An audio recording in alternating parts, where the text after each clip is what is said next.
Ja, danes je že drugi dan, kar hodim po terenu in tudi sama ne pomnim takšnih grozljivih slik, ko jih vidiš v živo, je seveda še bolj grozno.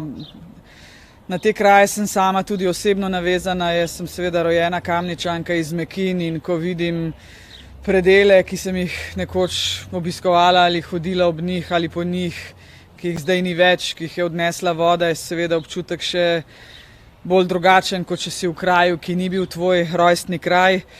Ampak kot predsednica najprej hvala vsem Kamničanom, Kamničankam, ki pomagajo sokrajanom, sočloveku.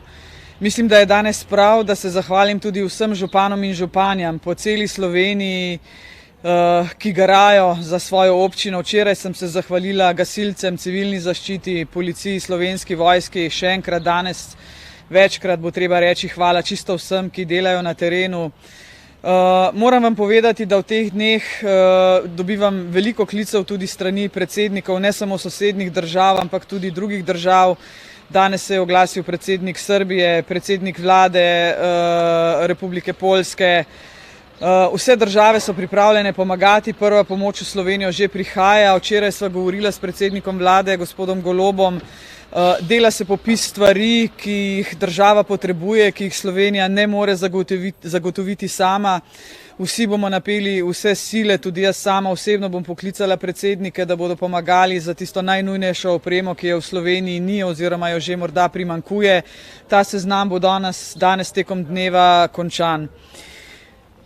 Najbolj me je seveda prizadelo uničenje povsem novega poslopja Gorske reševalne službe, ki tukaj v Sloveniji na območju Kamnika ima svoj sedež. Več kot 700 reševanj z gora vsako leto fantje oddelajo, odneslo jim je popolnoma vse. Pogovorila sem se z njimi, sprejela jih bom v predsedniški palači, da vidim, kje so težave. Namreč mislim, da je ob tej katastrofi napočil čas, da bo potrebno razmisliti tudi v smer, da bo Gorska reševalna služba postala del javne službe, da bomo imeli nekaj profesionalnih gorskih reševalcev, tako kot imamo profesionalne gasilce in potem ostalo na prostovoljni bazi. Skratka, v teh kritičnih situacijah se bo pokazalo še marsikaj, kar bo potrebno postoriti. In zagotavljam vam, da država daje na voljo vse resurse. Za konec pa apel spet sočloveku, čisto vsakemu posamezniku, zdržimo, bodimo skupaj.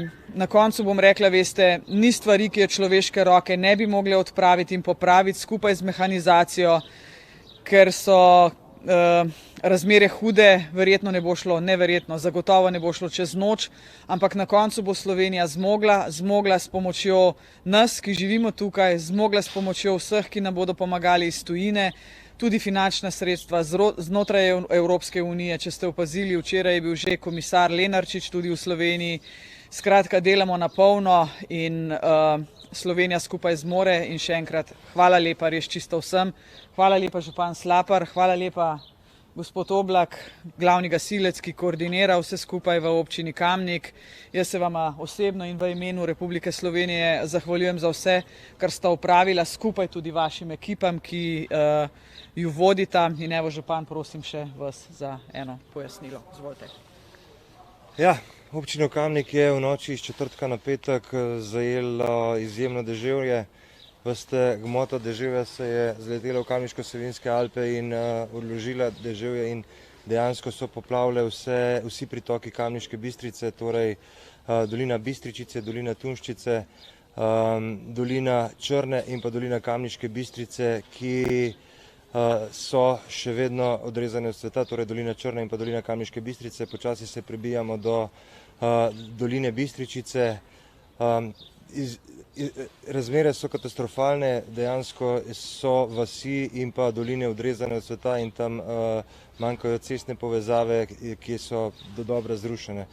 Dejansko se v teh dolinah so se poleg močnega deževja so se sprožili tudi številni plazovi, ki so zasuli te doline in potem je tudi to vse vejevje in vse debla so prenesla nižje dol in reka je potem ubirala svoje pota in tudi razširjala brežine, tako da ta močno deževje potem prišlo še dol v Kamnik in tudi te reke in dejansko je škoda tudi v Kamniku ogromna. Na področju Smodnišnice je vse prineslo stran in tudi mestno jedro in potem Šmarca dol. Tako da razmere so katastrofalne. Jaz si želim, da bo država čim prej pristopila k sanaciji in pa k pomoči.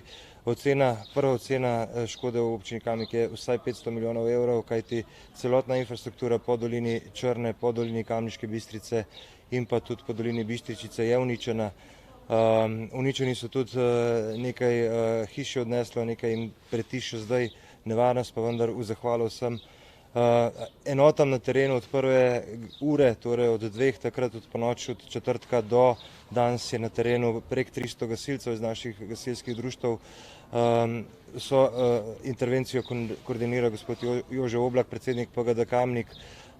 Na terenu so tudi vsi delavci iz pogodbenih podjetij, torej komunalno podjetje Kamnik je v dobrih 2 dneh zagotovil, da je sistem vodovoda vsaj toliko popravljen, da je voda včeraj že pritekla v Kamniku in danes do konca dneva verjamem, da jim bo uspel rešiti cel sistem toliko, da bo voda zagotovljena za področje Kamnika. V mestnem času smo organizirali z gasilskimi društvi odjemna mesta za pitno vodo, za vodo, ki so jo dobili v plastenkah in potem prekuhavali ljudje, tisti, ki dejansko niso imeli možnosti. Zdaj, najbolj ogrožene hiše smo evakuirali prek helikopterja in tudi z drugimi enotami gasilcev in pa gorske reševalne službe in tisti, ki so najbolj ogroženi, so na varnem. Tisti, nekateri, ki so pa še ogroženi, so ostali v svojih domovih in so odrezani v sveta in pa skupaj z gasilskimi enotami in ostalimi pripadniki civilne zaščite dovažamo hrano in pa nujne življenjske potrebščine. Torej še enkrat iskrena hvala vsem, ki interventno delate že v četrtka po noč, torej gasilke, gasilci, pogodbena podjetja, komunalno podjetje Kamnik, Žurbitim, Dolinšek, Zalaznik, podjetje Elektro, ki oskrbuje in dela vse, da je elektrika kar se da hitro prišla do domov. Do tistih, kjer pa elektrika še vedno ni prišla, smo pa zagotovili agregate.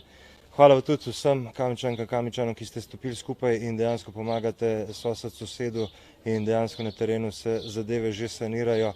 Je pa res, da bo trajna sanacija ali pa pač sanacija, da pridemo do Kamniške Bistrice, da pridemo do doline Črne, ne samo z intervencijskimi vozili, trajala še kar dolgo. In tukaj, kot rečeno, apeliram na državo, da dejansko zagotovi čim več sredstev za to, da bomo v doglednem času prišli do svojih domov in pa predvsem, da bomo vzpostavili to infrastrukturo nazaj. Zavedati se moramo, da je te infrastrukture odvisno tudi marsikatero podjetje in pa delovna mesta in tukaj bo potrebno v prihodnje oziroma že kar takoj razmišljati tudi o tem, kako bomo pomagali vsem tem, ki bojo žal zaradi nastale situacije tudi ob svoj posel in pa ki so v tej katastrofi utrpeli res velike škode. Tako da dela nas čaka ogromno, ampak verjamem, da bomo s pomočjo države zadevo lahko sanirali.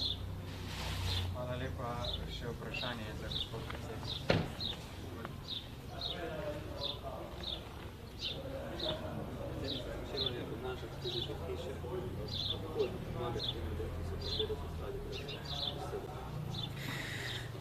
To je v bistvu najtežje, ne? Ko nekdo ostane brez doma, verjetno si nihče med nami ne zna predstavljati, kako je, če ti odnese streho nad glavo, če ostaneš brez vsega. Jaz sem danes dopoldne v Tacnu, kjer so ljudje, ki nimajo več prostora, kjer bi lahko prespali, ali pa so hiše tako zalite, da je nevarno pač spati v teh prostorih.